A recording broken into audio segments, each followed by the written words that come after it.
Hello students, welcome back. ये question gate 2017 के exam में से है 2 मार्क्स के लिए। तो पहले स्टेटमेंट देखो, फिर मैं सॉल्यूशन प्रोवाइड करता हूं। The next state table of a 2-bit saturating up counter is given below. The counter is built as a synchronous sequential circuit using T flip-flops.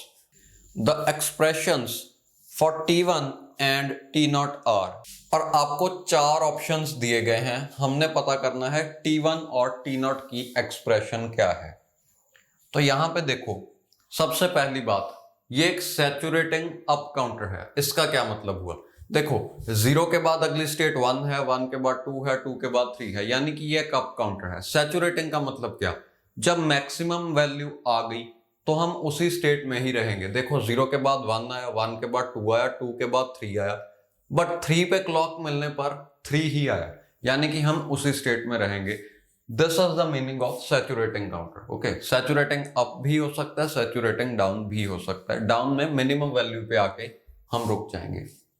Anyways, अब उन्होंने कहा है अगर टी फ्लिप फ्लॉप से इस counter को इंप्लीमेंट किया जा रहा है तो टी फ्लिप फ्लॉप्स की इनपुट्स क्या होंगी।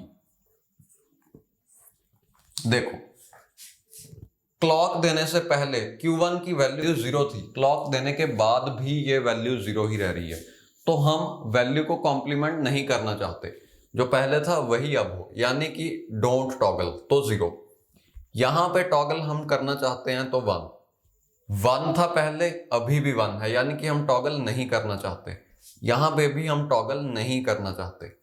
0 से 1 बन गया, यानी कि हम टॉगल करना चाहते हैं। 1 से 0 बन गया, यानी कि हम यहां पे भी टॉगल करेंगे, यहां पे भी टॉगल करेंगे। 1 और 1, यानी कि हम टॉगल नहीं करना चाहते। ओके, तो T0 और T1 की ये वैल्यूज हैं, यानी कि अगर ये 2 फ्लिप फ्लॉप्स हम यूज कर रहे हैं, इन्हें कॉमन क्लॉक दे दी, और मान लो किसी टाइम करंट वैल्यू है 0 0, ये भी 0 है और ये भी 0 है, उस टाइम टी इनपुट्स 0 1 होनी चाहिए। ओके, तो अब देखो, टी के लिए एक्सप्रेशन ढूंढते हैं, तो ये सिर्फ इसी जगह पे 1 है, यानी कि Q1 बार, ये है T1 is equal to Q1 bar dot Q0। Okay, T0 के लिए एक्सप्रेशन देखते हैं। T0 आपको क्लियरली दिख रहा है, NAND of Q1 and Q0 है। ओके, देखो, सिर्फ 1 1 पे वैल्यू 0 आ रही है। ओके, अगर हम एंड देखें तो वो सिर्फ 1 1 पे 1 होता है, यहां पे सिर्फ 1 1 पे 0 है, यानी कि ये एंड का कॉम्प्लीमेंट NAND है। तो Q1 डॉट Q0 हुआ एंड, और होल कॉम्प्लीमेंट यानी कि NAND। अब देखो, ये जो T है T1, इसके लिए Q1 बार चाहिए, तो Q1 बार हमें यहां से मिल जाएगा, और Q0 चाहिए, Q0 हमें यहां से मिल जाएगा। ओके,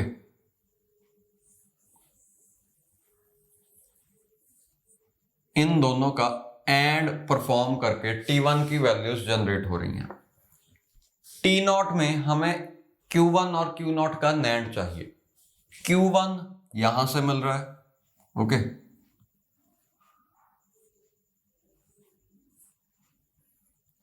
और Q0 यहां से मिल जाएगा। हमने परफॉर्म करवाना है इन दोनों का NAND, तो ये रहा NAND, यानी कि ये सर्किट होगा। तो ऑप्शन देखते हैं कौन सा सही है। एक्चुअली सर्किट की जरूरत नहीं थी, हमें सिर्फ एक्सप्रेशंस ढूंढनी थी। तो आप देखो, ऑप्शन बी मैच कर रहा है। ऑप्शन बी में T1 है Q1 Q0, ये तो एज इट इज है, और T0 है Q1 बार प्लस Q0 बार, Q1 बार प्लस Q0 बार, और ये दोनों एग्जैक्टली सेम है। इसे ऐसे भी लिखा जा सकता है with D Morgan's law. Okay, D Morgan's law कहता है इस कॉम्प्लीमेंट को दोनों साइड स्प्लिट कर दो, यानी कि Q1 पे बार और Q0 पे बार, और ये डॉट को प्लस बना दो। ओके,